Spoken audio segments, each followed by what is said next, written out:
Mais avant cela, direction Remiremont où les habitants de la ville et des environs se sont rassemblés à 18 h pour défendre leur hôpital menacé. Sur place, on retrouve tout de suite Aurélie Renard.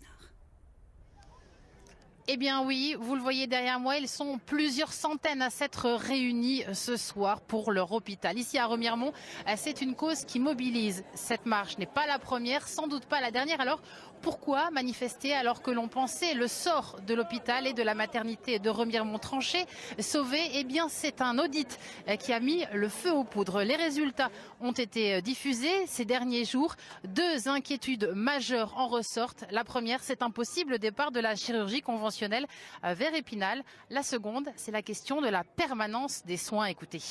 Ça veut dire que le soir, il n'y a plus de chirurgiens, plus de médecins qui peuvent vous prendre en charge chirurgicalement. Vous venez avec une appendicite à 8 h du soir, aiguë, et ben vous serez transféré sur Épinal. Alors que c'est une intervention tout à fait simple qui se fait tous les jours.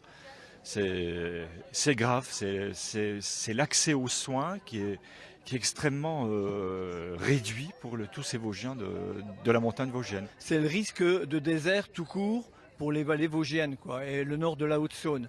Désertification médicale d'une part, parce que quel médecin généraliste viendra s'installer s'il n'y a pas un hôpital de recours derrière lui proche, et désertification économique et sociale dans une région déjà gravement touchée.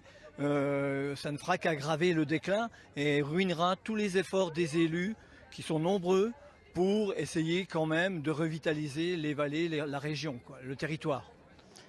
Prochaine étape, le comité de pilotage qui se tiendra le 20 juillet à Épinal. Un certain nombre de ces questions pourraient être tranchées. Et notez, ironie du sort, que c'est ce soir que l'hôpital sera baptisé. Il prendra le nom de Béatrix de Lorraine. De quoi agacer un peu plus encore ses défenseurs qui y voient une provocation.